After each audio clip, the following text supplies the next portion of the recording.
जय श्री राम। बहुत स्वागत आपका आपके अपने बेहद खास कार्यक्रम मानस ज्योतिष ज्ञान में। मैं हूं आपके साथ आपका अपना आचार्य राज मिश्रा। आज बात करेंगे कंप्लीट जानकारी, पूरी फुल जानकारी हमारे वृष राशि के जातक जातिका के बारे में। वो जानकारी जिसके बारे में अभी तक आपने सोचा नहीं होगा। 9 चरणों की अलग अलग जानकारी। अगर वृष राशि के कौन से चरण में आपका जन्म हुआ है तो आपके जीवन में कैसा घटित होगा। जो आज तक लकीर के फकीर बने आ रहे थे ना कि वृष राशि के लिए ये होगा, वो होगा, ऐसा होगा, वैसा होगा, उन सभी चीजों को हटा करके सिर्फ स्पेसिफिक जानकारी वृष राशि के 9 अलग अलग पार्टों में अगर जन्म हुआ है तो क्या परिस्थिति होगी उसकी जानकारी देंगे। टॉरस जिसको कहा जा सकता है, वृष हिंदी में, टॉरस इंग्लिश में। अगर आपका नाम अक्षर ई से आता है, ऊ से आता है, ए से आता है, ओ, वा, वी, वू, वे, वो, अगर इन अक्षरों से आपका नाम आता है तो आपकी वृष राशि है। आपका वृष लग्न है, आपकी वृष राशि नाम से है, वृष राशि आपकी डेट ऑफ बर्थ से है। तीनों ही चीजों पर जो जानकारी देने जा रहा हूं वो आपके लिए एप्लीकेबल होगी। वृष राशि किसकी है? शुक्र इस राशि के स्वामी हैं। दक्षिण दिशा की ये राशि मानी जाती है, दक्षिण दिशा के स्वामिनी है।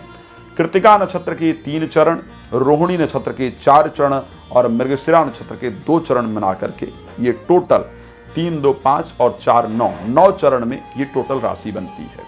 अब इस राशि को लेकर के हम बात करते हैं कि क्या परिस्थिति आपके साथ होती है।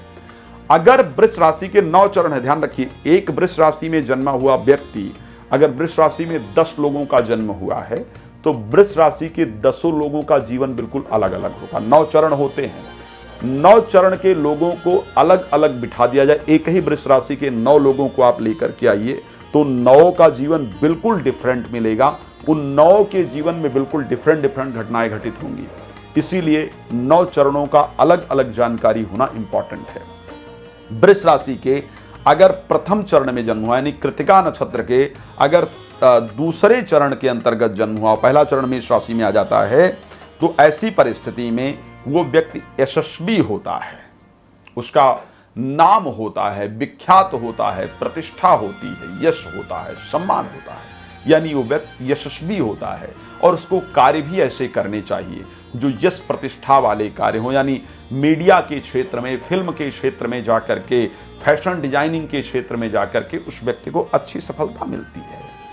अगर दूसरे चरण के अंतर्गत जन्म हुआ, यानी कृतिका नक्षत्र के द्वितीय चरण, तृतीय चरण में अगर जन्म हुआ हो तो वह व्यक्ति पुत्रवान होता है, उसको संतान की प्राप्ति होती है और उसके पुत्र का नाम, यश, प्रतिष्ठा खूब बढ़ता है और अपने पुत्र के यश प्रतिष्ठा के बल पर वो व्यक्ति जीवन में जाना जाता है। तो ऐसे कंडीशन में प्रतिष्ठावान होता है, यशस्वी होता है, धनवान होता है, संतान के बल पर नाम कमाता है अगर दूसरे चरण में जन्म होता है।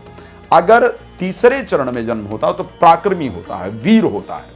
जबकि वृष राशि के स्वामी शुक्र हैं, अगर देखा जाए तो अगर तीसरे चरण में जन्म हो तो आदमी वृष राशि में कहता है नहीं साहब ये तो शुक्र का क्षेत्र है, ये तो मीडिया उडिया के लिए फायदेमंद है। लेकिन अगर तीसरे चरण में जन्म हो तो आदमी को पहलवानी करनी चाहिए, आदमी को कुश्ती करनी चाहिए, आदमी को कबड्डी खेलना चाहिए, आदमी को स्पोर्ट्स में जाना चाहिए। अगर वो व्यक्ति जीवन में बिजनेस करना चाहता है तो ऐसे बिजनेस करना चाहिए जिसमें शारीरिक श्रम ज्यादा हो। अगर आप बिजनेस करना चाहते हैं और वृष राशि के तीसरे चरण में जन्म हुआ है तो ऐसे बिजनेस को सिलेक्ट करें जिसमें शारीरिक श्रम सबसे अधिक हो, वो आपके लिए फायदेमंद होती है। अगर चौथे चरण में आपका जन्म होता है तो आप शुभ लक्षणों से युक्त होते हैं। आपके जो लक्षण होते हैं वो बड़े शुभ होते हैं, यानी सुबह कोई आपका फेस देख ले तो उसका काम बन जाता है, किसी के साथ काम करें तो जीवन में आगे बढ़ जाता है और उसके जीवन में बहुत सारे जो फायदे हैं वो होते हैं। अगर 5वें चरण में जन्म हो तो आप विद्वान होते हैं, आपको विद्वता वाले काम करने की आवश्यकता होती है, अध्ययन करने की आवश्यकता होती है, पठन और पाठन की आवश्यकता होती है। जितना आप पढ़ते हैं, जितना पठन पाठन करते हैं, उतना आपके लिए निश्चित रूप से बहुत फायदेमंद होता है। तो अगर आपका जन्म किसी भी प्रकार से 5वें चरण के अंतर्गत होता है तो आप विद्वान होते हैं।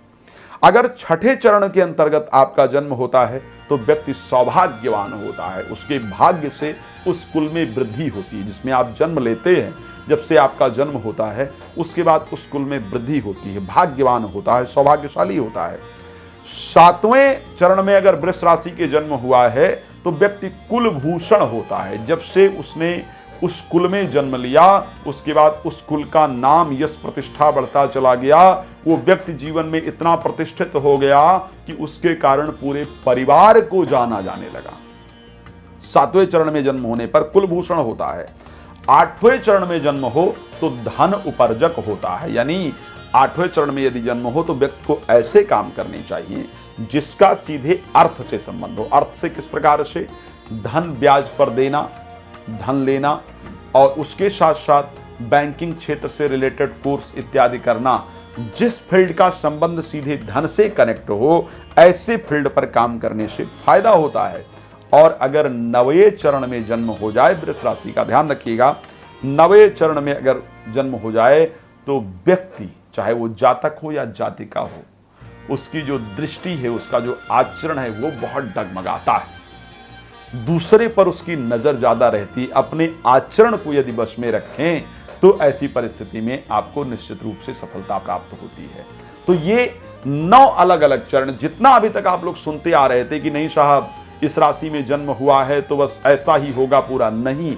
एक राशि के 9 पार्ट हैं, उन 9 पार्टों को जानने की आवश्यकता होती है।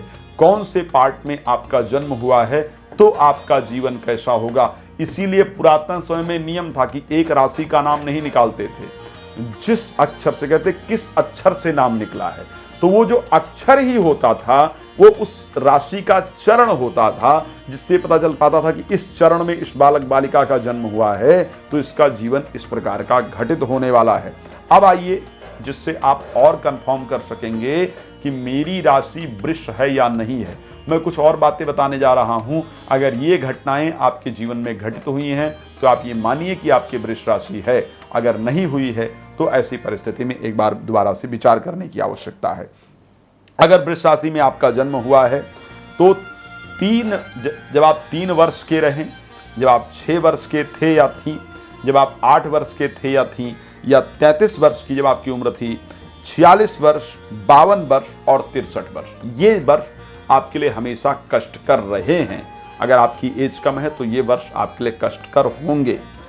वर्ष में अग्नि से भय हो जाए, जल इत्यादि जाए, परेशानी हो, करंट इत्यादि लग जाए, लोहे से भय हो, लोहे से दिक्कत हो जाए, पशु से, 4 पैर वाले पशु से आपको जीवन में दिक्कत हो, सर्प इत्यादि से दिक्कत हो, रोग उत्पन्न हो, देवताओं के कोप से भय होता है। सबसे बचने पर अगर इतनी परिस्थिति में ये समय आपका निकल गया है और उसके साथ चंद्रमा आपकी कुंडली के अंतर्गत शुभ है तो 85 वर्ष 6 मास 7 दिन तक आपके जीवन में आपको जीना होता है, इस धरती पर रहना होता है। माघ मास के शुक्ल पक्ष 9वीं तिथि और शुक्रवार रोहिणी नक्षत्र अर्धरात्रि के समय मरण होता है। इस प्रकार की परिस्थिति होती है। तो ये हमने आज वृष राशि की संपूर्ण जानकारी दी। और जानकारी के लिए आप हमारे साथ कनेक्ट रहेंगे। दोपहर को 12 बजे, रात को 9 बजे रोज लाइव आता हूं। अपने बारे में और डिटेल में बात करना चाहते हैं, समय लेकर बात कर सकते हैं। अब इस कार्यक्रम में इतना ही। धन्यवाद आपका जुड़ने के लिए। जय श्री राम।